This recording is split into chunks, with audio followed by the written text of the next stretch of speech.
Marlène et Jean-Claude sommes très heureux de te présenter une émission très spéciale afin de comprendre les faits d'actualité. Merci pour ta fidélité. Merci encore de nous recevoir, Marlène et moi, afin de continuer de grandir dans la connaissance de la vérité.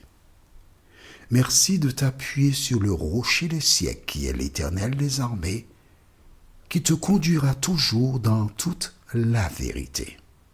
Aujourd'hui, notre thème est la prédiction. Notre référence se trouve dans le livre de Genèse, chapitre 16, les versets 10 à 12.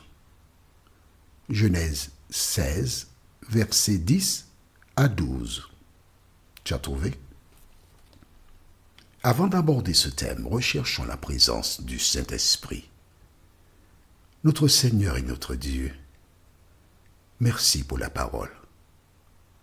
Merci pour ta présence. Merci pour les solutions que nous trouvons dans la Bible.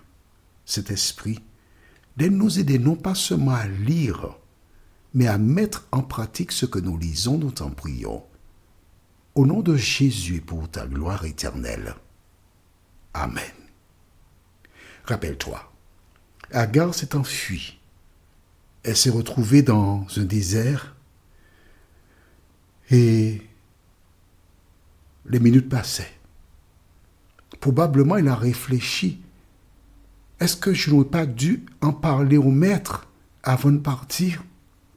Parce que là, je suis partie comme une voleuse. Je me trouve dans un désert.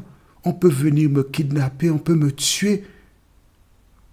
Et je n'ai aucun moyen de subsistance. Des questions se posent. Et les passés repassent en revue. Comme toi, tu as accédé au désir de quelqu'un qui t'a promis monts et merveilles. Tu n'avais pas mis de parapluie. Tu as compris ce que ça veut dire le parapluie? Protection. Et là, l'approche du débarquement des Anglais, tu as peur. Tu dis, qu'est-ce qui va se passer? Déjà, je ne sais pas si je n'ai pas récupéré une MST. Et si je suis enceinte, qu'est-ce qui va se passer? Tu te poses des questions, tu es en difficulté, tu es en problème. Tu n'es pas la première. Je ne suis pas là pour te jeter la pierre non plus. Mais quel que soit le problème que tu rencontres, Jésus est toujours la solution. Il pourvoit aux besoins. Et tandis qu'elle est en train de réfléchir, d'analyser, un ange de l'Éternel vint vers elle. Toi qui rencontres des difficultés, des soucis, des problèmes, suite à une action posée ou une parole prononcée à la légère, tu te trouves en difficulté. Mais le Créateur des cieux et de la terre, voyant ta situation, a permis que tu écoutes cet audio et il te dit, mon enfant, ne crains point. L'important pour toi, c'est de reconnaître tes erreurs. Alors, écris dans ton cahier, Proverbe 28, verset 13. Proverbe 28, verset 13. La Bible déclare, « Celui qui cache ses transgressions ne prospère point, mais celui qui les avoue et les délaisse obtient miséricorde. » Obtient miséricorde ou encore le pardon.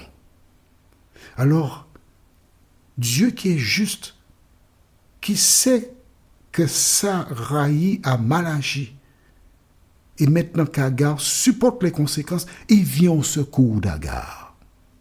De la même manière qu'il est venu au secours d'Agar, il viendra aussi à ton secours si tu tournes les regards vers lui. Et que s'est-il passé?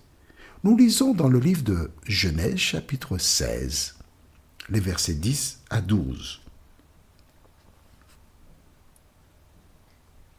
L'ange de l'Éternel lui dit, « Je multiplierai ta postérité, et elle sera si nombreuse qu'on ne pourra la compter.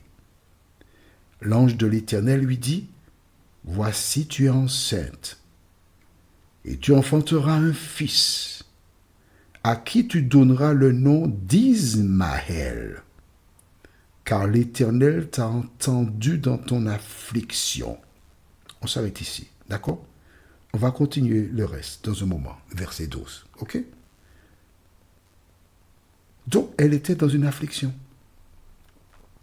À aucun moment dans le texte, nous avons lu qu'Agar cria à l'Éternel. À aucun moment, nous avons vu qu'Agar fit monter une prière vers Dieu. Non, à aucun moment. Pourtant, l'ange lui dit, l'Éternel a vu ton affliction. Et j'aime bien dans cette version, parce que dans des versions, on dit Dieu a vu, mais ici, l'Éternel t'a entendu dans ton affliction. Tu penses que c'est par hasard que quelqu'un t'a mis en contact avec cet audio? Non. L'Éternel voit ta souffrance. Il voit tes difficultés. Et il n'abandonne jamais quelqu'un qui se trouve en difficulté. Quand Ève et Adam ont mangé du fruit, Dieu est descendu, il est parti à leur recherche pour les rencontrer et il leur a donné de bonnes nouvelles. À travers cet audio, l'Éternel vient vers toi pour te donner aussi de bonnes nouvelles. Et voici Agar qui entend, tu es enceinte, tu enfanteras un fils. Quel bonheur, un garçon pour une maman. Parce qu'à l'époque, il n'y a pas de service social, il n'y a pas de système de retraite. C'était les fils qui prenaient leur maman dans leur demeure jusqu'à la mort de ces dernières. Et l'ange lui dit, tu auras un fils. L'ange lui dit, tu vas l'appeler Ismaël. Ça nous montre donc qu'à l'époque, les noms qui étaient donnés, ce n'était pas ceux qu'on puise dans un ouvrage sur les prénoms. Non. L'ange lui donne toutes ces précisions. Il lui dit que tu auras une postérité, une grande postérité.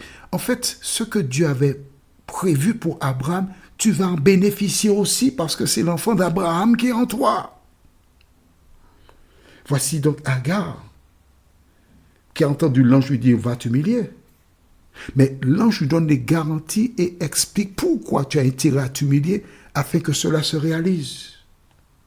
N'oublie pas que c'est l'ange qui donne le prénom Ismaël. Il ne faut pas oublier ça, c'est très important. Bien, nous continuons. Verset 12. Il sera comme un âne sauvage. Sa main sera contre tous et la main de tous sera contre lui. Et il habitera en face de tous ses frères. Ah ah, aïe aïe aïe, c'est beau. La Bible nous enseigne qu'Agar aurait d'autres enfants, mais qu'il sera en face de ses frères. Certes, nous savons qu'Abraham aura un enfant légitime selon Dieu, mais que ce garçon-là, Agar, sera en difficulté face à ses frères. Quand tu regardes ce qui se passe au Moyen-Orient aujourd'hui, tu vois qu'il y a la guerre entre des frères, conformément à ce que la parole de Dieu avait annoncé. Maintenant, alors, l'ange qui est venu n'était pas un voyant ou un diseur de bonne aventure. Mais nous notons que chaque fois que Dieu s'adresse à des personnes, à certains moments, il leur présente un panorama de l'avenir. Et quand Agar entend tout ce que l'ange lui dit, elle comprend qu'il est dans son intérêt de s'humilier pour que Dieu réalise tout ce qu'il a déjà annoncé. Je reprends pour toi? D'accord. Il est important pour tout les humains, d'obéir à la parole de Dieu afin qu'il donne en retour les bénédictions qui sont promises. Que fera Agar? Est-ce qu'elle restera sur sa position? Est-ce qu'elle dira non, je ne retourne pas? Que fera-t-elle? Toi qui m'écoutes aujourd'hui, face à ce que tu vois dans la parole de Dieu, que fais-tu? Tu restes sur ta position ou tu dis, je veux obéir à la parole de Dieu? Notre thème pour notre prochaine étude s'intitule « Le souvenir ». Le souvenir, la référence c'est Genèse 16, versets 13 et 14. Le souvenir. En attendant, prions. Notre Seigneur et notre Dieu, merci pour la parole. Merci pour Jésus. Merci pour les promesses. Merci parce que à travers l'étude de ce jour, tu nous démontres que tu n'abandonnes jamais celles et ceux qui se confient en toi. Seigneur, puisque tu ne changes pas, daine aider toutes celles et ceux qui rencontrent des difficultés à se tourner vers toi, nous t'en prions. Cet esprit, scelle les paroles dans nos cœurs, au nom de Jésus et pour ta gloire éternelle. Amen. Que l'Éternel continue de te bénir et il me tarde de te retrouver pour la suite de ce récit palpitant. Nous sommes parvenus au terme de notre réflexion. Si d'aventure tu as une question, il te suffit d'envoyer un message par le biais de WhatsApp au numéro suivant, plus 596 696 88 93 93. Et alors Jean-Claude, moi, je me ferai un réel plaisir de répondre à ta question.